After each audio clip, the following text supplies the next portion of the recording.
Okay, so I want to tell a little story about this guy I used to know named Devin. Devin Strong. I met Devin in 2010 through my friend Ashley because Devin used to be friends with Ashley's sister Samantha, and that's how they met. So I met him in 2010, and then in 2011, after I got out of the army, the three of us started chilling all the time and got pretty close. Pretty cool. It was a constant threesome. Sometimes the three of us would chill on a daily basis. And I really, really liked Devin. He was a really nice kid. He was really cool. I never had a problem with him. Not really. And he was from Wheatley Heights, town next to mine in Dix Hills. He was about 3 minutes down the street by car from where I lived. So it was really easy and quick to get over there. And this was one of the smartest kids I've ever met in my life. Like, he was this mechanical genius, this MacGyver who could build anything, fix anything. He could do carpentry, he could do welding, he could do anything you could think of. You needed something fixed, Devin would fix it. He'd be happy to do it. Did that shit for his friends all the time. And he built this one thing. We simply referred to it as the fist. He used his welding skills to make this giant metal fist that would fit over your whole hand. It was basically a big-ass brass knuckle that would fit over your entire hand. That thing was scary as fuck. Like, you hit someone with that thing, you probably kill them instantly. Go right through their skull. But it was awesome. The fist was just legendary. And every time someone new would come chill with the basement and see that thing just sitting on his shelf, be like, what is that, bro?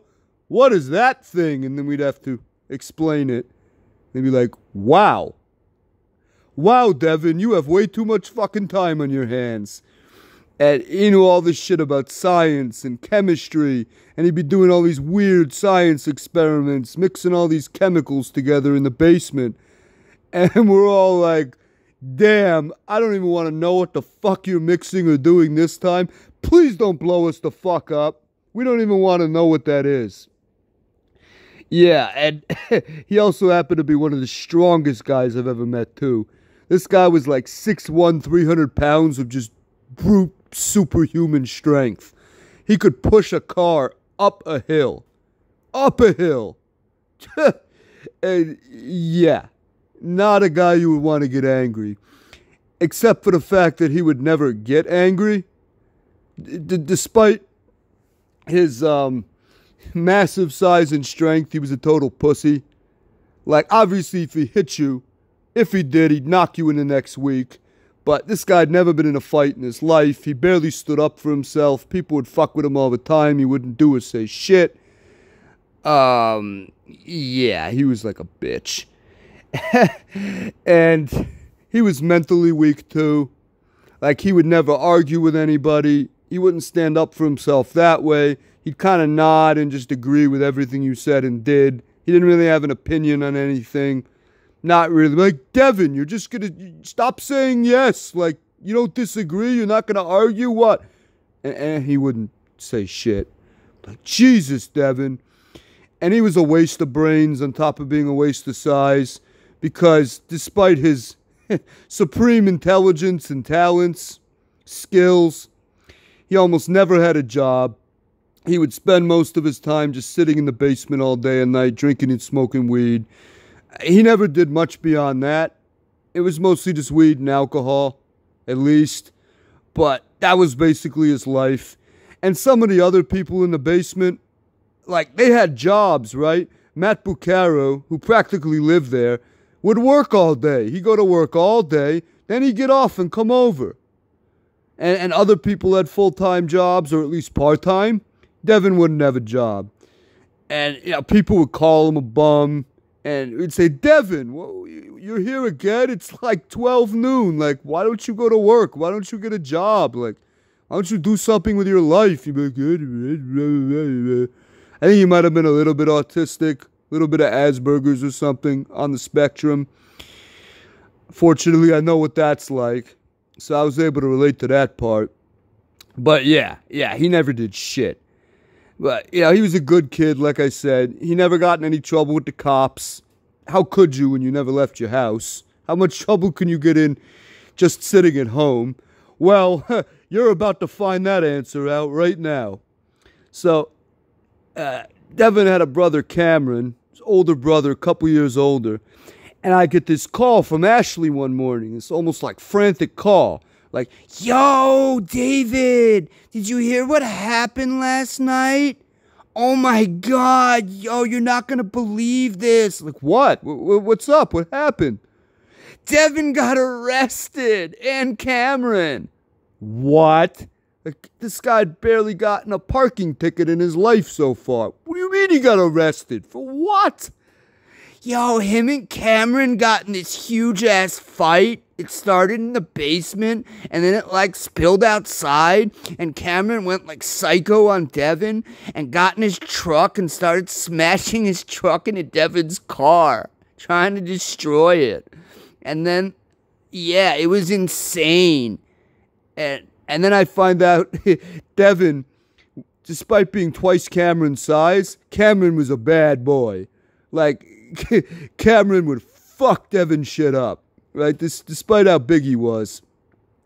And Devin was scared shitless of Cameron.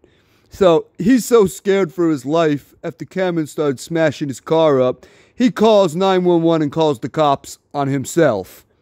Because in Long Island, Nassau and Suffolk County, any domestic violence call, everyone's going to jail. Everyone involved in a fight. If you threw a punch, if there's a mark on anyone's body, you're going to jail.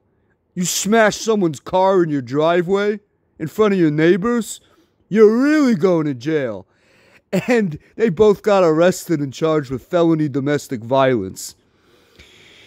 So we go over to the courthouse to watch the arraignment and give them moral support as friends and shit. And unfortunately, there's no order to the arraignment process, not Suffolk.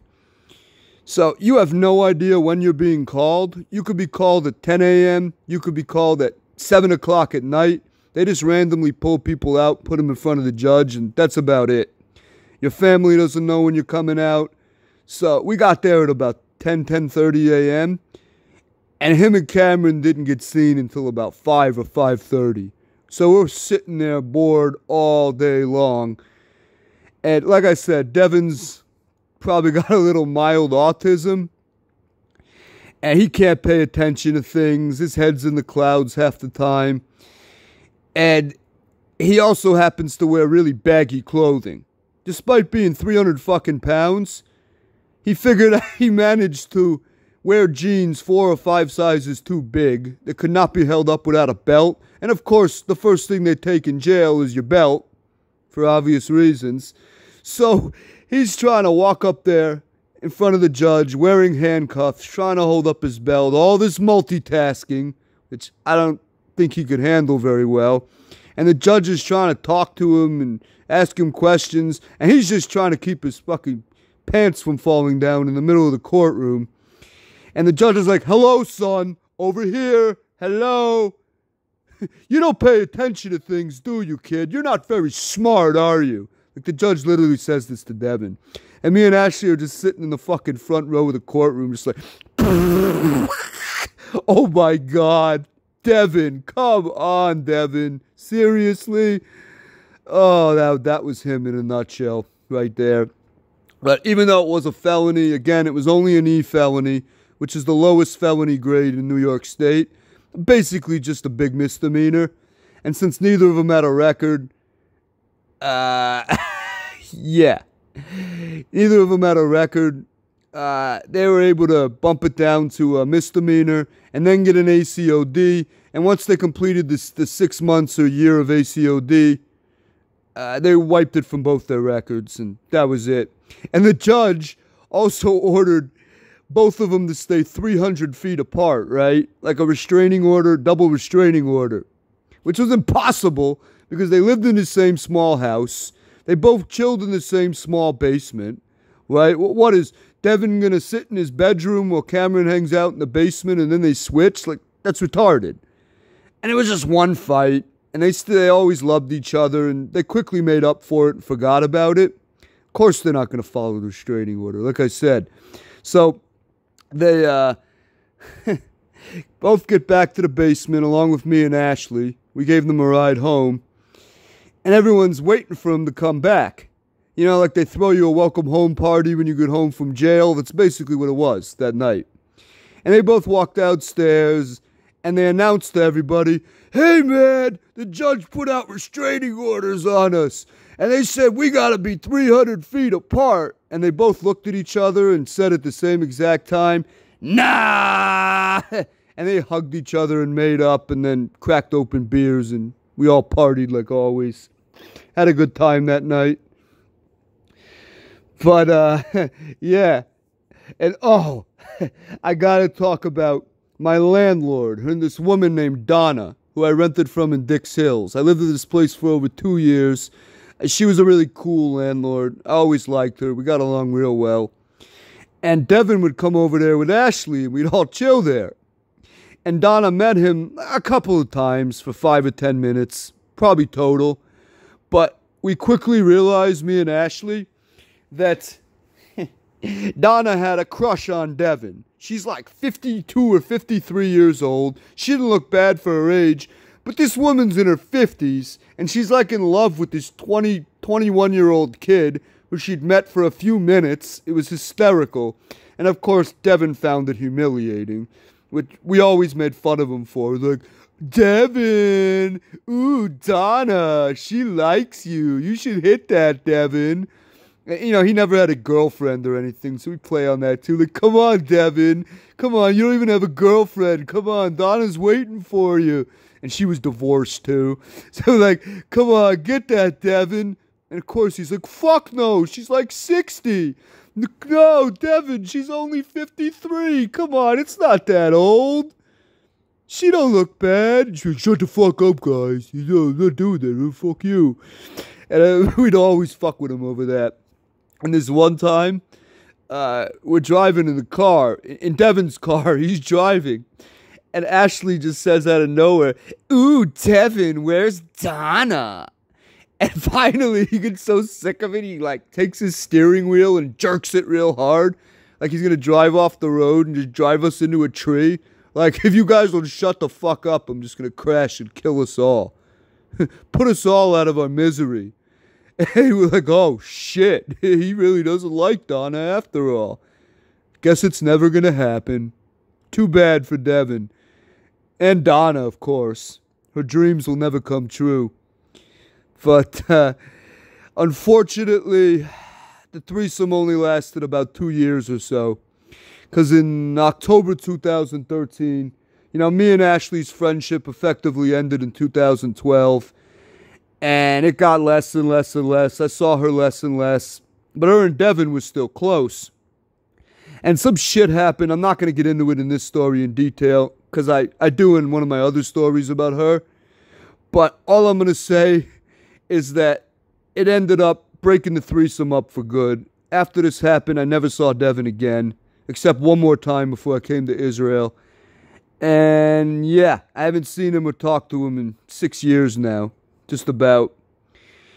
Yeah, it was a shame. It was a really good little group. I really, really liked the guy. He was pretty cool in the end, despite his faults. Everybody liked him.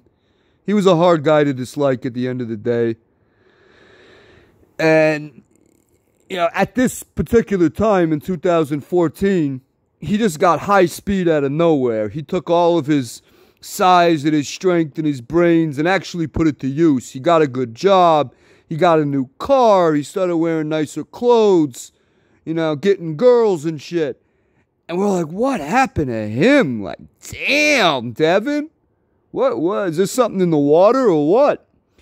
But I think part of it was because of Ashley. She was like inspiring him to change. And after Ashley stopped speaking to him, because they had a falling out, they haven't spoken in years either. He went right back to being Devin the Bum. And the last time I heard, that's what he is right now. Sitting in the basement, passing the time, doing jack shit. But, yeah, I hope you like that. And this is the story of Devin, the great Devin Strong. What a guy. What a fucking guy.